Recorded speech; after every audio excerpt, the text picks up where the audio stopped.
तू सब कुछ दिखा, बस ये सफेद चमकदार दांत ना दिखाना किसी को, है? जा यहाँ से। बहू को सास की बात का कोई फर्क नहीं पड़ता, वो तो जैसी थी वैसी ही रह जाती है। इससे हफ्ते में एक छुट्टी मिलती है तो सोचता हूँ कि आराम ही कर लूं। क्यों? रंजना मन मार के रह जाती है। पहले कभी सास के साथ मंदिर जाया करती थी, लेकिन वो भी सास ने ले जाना बंद कर दिया। घर बैठी बैठी रही थी। लड़की नहीं गुणों का खजाना दे रहे भाई साहब आप। खैर, अब वो लोग करते भी तो क्या करते, पीले दांत वाली बहू पल्ले पड़ी थी तो झेलना तो था ही। एक दिन कीर्तन में रंजना गाना गा रही थी। अरे कमला बहन, माँ का द्वार है, यहाँ तो सब शुद्ध होकर आते हैं, फिर अपनी बहू को ब्रश भी नहीं करा। रंजना कभी ब्रश नहीं करती थी। उसे कितनी बार उसके माँ बाप ने डांटा, लेकिन उसका कोई असर उस पर होता ही नहीं था, जिस कारण से उसके दांत पीले पीले हो जाते हैं। शादी के बाद। अरे बहू, वैसे तो तुझ में कोई कमी नहीं है, पर तेरे दांत इतने पीले कैसे हैं बेटा? कैसे मतलब? कोई सर्जरी थोड़ी ना कराइए। वो तो क्या नाम, मैं ब्रश नहीं करती थी तो पीले हो गए। अब क्या करूं? आप कहें तो लाल करवा लूं या फिर काले? यार ये क्या है, क्यों माँ से लड़ रही हो? लड़ रही हूँ? अरे मैं लड़ रही हूँ या ये बोल रही है कि दांत पीले हैं, पीले। अरे तपस्या थोड़ी ना की है इन्हें पीले करने के लिए, बकायदा ब्रश नहीं किया है 20 साल तक, तब जाकर। छी, कैसी बात कर रही हो? ये उस वक्त तो पीले नहीं थे जब हम लोग तुम्हें देखने आए थे। अरे तब साफ करवा लिया होगा डेंटिस्ट के पास जाकर। अब देखो कैसे पीले पीले लग रहे हैं। रंजना सास की तरफ गुस्से से देखती है। फिर शुरू हो गई पीले पीले पीले।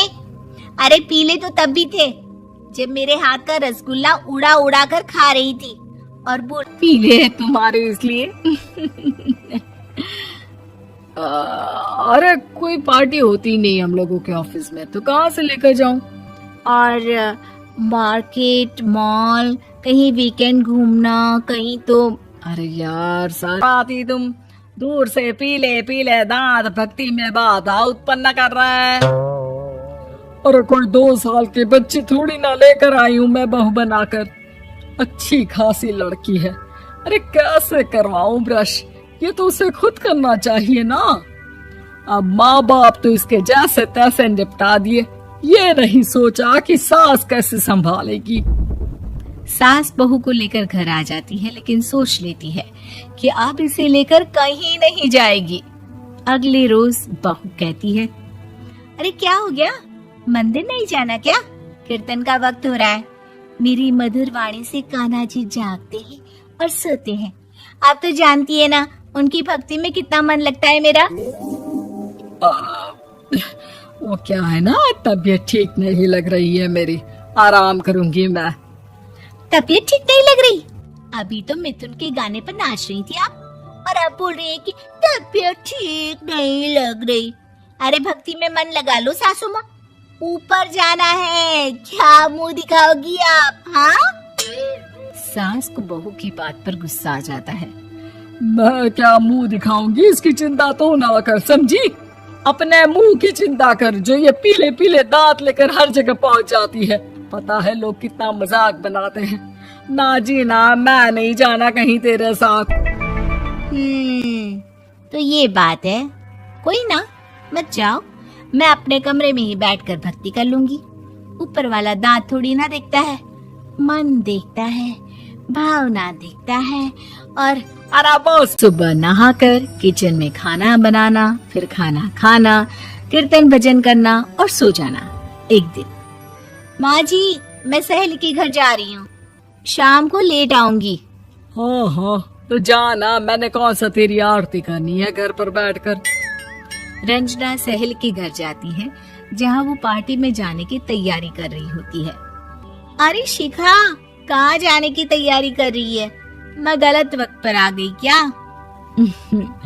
अरे नहीं यार, उल्टा सही वक्त पर आ गया। मैंने ये साड़ी और ज्वेलरी निकाली है यार, शाम को इनके ऑफिस की एक पार्टी में जाना है। बताना कैसा लग रहा है ये सब?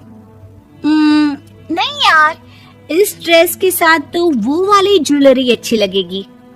हाँ हाँ सही बोल रही है, मैंने ध्यान ही नहीं दिया। वैसे तो हमेशा से मस्त फैशन सेंस रखती है। तो बड़ा जाती होगी ना पति के साथ पार्टी में। रंजना कुछ नहीं बोलती, बस सोचती है कि यार काश ये बात सही हो जाती।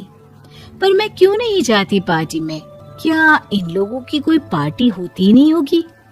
रंजना घर आती है और रात में पति से सवाल करती है, एक बात बताइए, आप मुझे किसी पार्टी में क्यों नहीं ले जाते? क्या आपकी यहाँ ऑफिस में पार्टी नहीं होती? पति बेचारा क्या कहता कि दांत। रंजना बोर हो जाती है। तभी उसे आइडिया आता है और वो मायके जाने का सोचती है। सासू माँ, 2 दिनों के लिए मम्मी के घर जा रही हूँ। अच्छा अच्छा ठीक है, आराम से जा। और हाँ, माँ से कुछ अच्छी आदत सीख कर आना कि कैसे शरीर के हर भाग की तरह दांतों की सफाई भी जरूरी होती है, समझी? शुरू हो गई ना आप? वो लोग आपकी तरह नहीं है कि छोटी छोटी बात का बतंगड़ बना दे। उन लोगों के लिए मैं मायने रखती हूँ, ना कि मेरे पीले पीले दांत। रंजना माँ को बिना बताए उन लोगों को सरप्राइज देती है, लेकिन जैसे ही वो दरवाजे पर पहुंचती है, अंदर देखती है कि घर वाले कहीं जा रहे होते हैं। अब माँ, काश रंजना दीदी के दांतों वाली प्रॉब्लम नहीं होती तो वो भी हम लोगों के साथ चलती ना बुआ जी की बेटी की शादी में। हाँ बेटा, लेकिन अब उसे कौन समझाए कि उसको उसके पीले दांत नहीं दिखते, लेकिन उसके आसपास के लोगों को कितना एम्बैरेसिंग फील कराते हैं। मुझे तो कितनी बार उसके स्कूल की टीचर ने शिकायत की कि उसके साथ कोई लड़की बैठना भी नहीं चाहती और ना ही कॉलेज में कोई उससे बात करना चाहता था। लेकिन पता नहीं क्यों उसे ये बात समझ में ही नहीं आती। कोई कमी नहीं है उस लड़की में, बस यही कि दांत पीले हैं। वो तो भला हो जीजा जी और उनकी माँ का, जो दीदी को जैसी है वैसे ही रखा हुआ है। रंजना को अपने घर वालों की बात सुनकर बहुत दुख होता है। वो सोचती है कि वो क्या करे, लेकिन फिर वो सीधा डेंटिस्ट के पास जाती है, अपने दांत चमकाती है और कसम खाती है कि वो रोज ब्रश करेगी। और क्या हो गया, तुम तो 2 दिनों के लिए गई थी ना, पर कोई ना, अच्छा है चलो आ गई तो। रंजना सास के सामने आकर खड़ी हो जाती है और पूरी स्माइल करती है, उसके चमकदार दांतों को दिखाती हुई। हैं? चले मंदिर। माँ, मुझे माफ कर दीजिए, मैंने आप लोगों को बहुत एम्बैरेसिंग फील करवाया। मैं आज से रोज ब्रश करूंगी।